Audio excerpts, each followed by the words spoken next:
So, heute stelle ich wieder mal zwei Fotokameras vor, wobei der Fokus dann bei dieser Kamera liegt. Diese Kamera hier ist von 1937/38 und diese Kamera wesentlich moderner, nämlich von 1964. Beide Kameras, obwohl sie aus verschiedenen Jahrzehnten sind, haben eine Gemeinsamkeit, nämlich das etwas ungewöhnliche Filmformat. Es sind Kleinbildkameras, aber mit einer Besonderheit, nämlich die verwendeten Patronen sind nicht identisch mit dem üblichen Kleinbildformat, so wie man das hier kennt in dieser Patrone. Denn es handelt sich hier um Kameras mit dem Rapid-Patronenverfahren. Wir fangen mal mit der älteren Kamera an. Das ist die hier. Eine Agfa Karat 3,5 und das 3,5 bezieht sich auf das verwendete Objektiv, nämlich mit einer Lichtstärke von 3,5.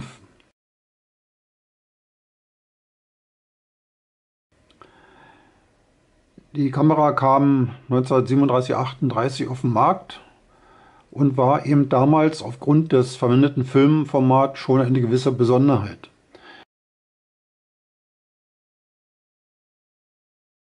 Wenn man hier auf diesen Knopf drückt, dann springt federgesteuert die Objektiveinheit raus. So, das ist hiermit geschehen. Man sieht hier die Balkenstruktur mit einem Lederbalken. Damit war die Kamera lichtdicht und konnte trotzdem für den Transport sehr klein zusammengesteckt werden. Ich mache das mal hier nochmal zurück. Man schiebt hier rein und die Kamera ist vom Volumen her kleiner. Also wieder aufgeklappt.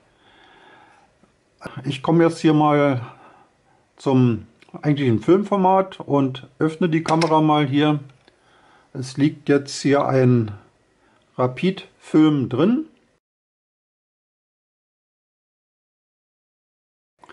Auf der linken Seite ist die Patrone, aus dem der Film herauskommt. Auf der rechten Seite die Patrone, in die der Film hineinläuft.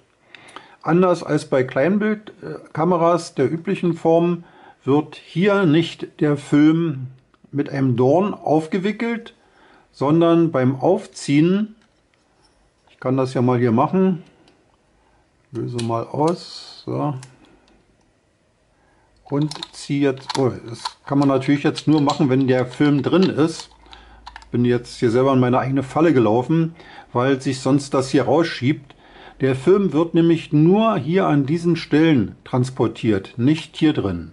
Also ich muss es zumachen und kann dann den Film entsprechend weiterwickeln. Ansonsten ist die Kamera wie andere Kameras auch. Nachdem man aufgezogen hat, spannt man hier den Verschluss und kann dann entsprechend auslösen. Dazu sind hier vorne die Einstellungen für die Belichtungszeit, nämlich kann man hier von B, also daueroffen, bis hoch zu einer 500stel Sekunde einstellen. Diese Kamera hier ist die Variante dieser Modellreihe, die eine 500stel Sekunde hat. Andere Modelle haben diese kurze Verschlusszeit nicht.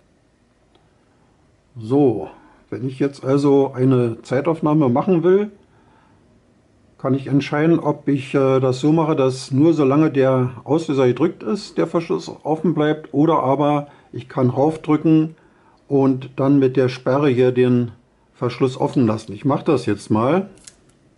Er steht hier auf B und ich drücke jetzt auf den Auslöser. Der Verschluss ist offen. Ich mache den Hebel hier rüber und der Verschluss bleibt jetzt offen. So, mache ich das wieder zurück, geht der Verschluss auch wieder zu. Das war das mit der Belichtungszeit. Dann haben wir hier an der Seite, wie üblich bei den Kameras, die Einstellung der Blende. Das kann man hier mit dem kleinen Rad hier einstellen.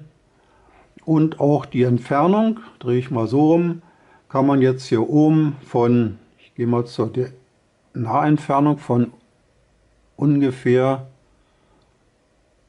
1 Meter bis unendlich kann ich die entsprechenden Entfernung einstellen. Hier ist der Bildzähler.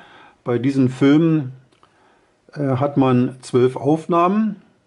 Das ist natürlich weniger als bei dem normalen kleinen Bildformat, was ja dann in dem Fall 36 Aufnahmen bereitstellte. Aber viele Leute waren der Meinung, dass 36 Aufnahmen schon zu viel sind. Man fotografierte sparsamer damals und so hatte man diese 12 Aufnahmen eben als Norm für den Film bereitgestellt. Ja, das war die Agfa Karat. Und ich nehme jetzt nochmal die Kamera hier zum Vergleich. Das ist jetzt eine modernere von 1964, die aber ebenfalls das gleiche Filmformat nutzte. Ich drehe hier mal um und mache sie mal auf. So. Wenn man hier reinguckt, sieht man wieder die Rapid-Patrone. Hier ist jetzt leer, um jetzt hier die andere Patrone aufzunehmen.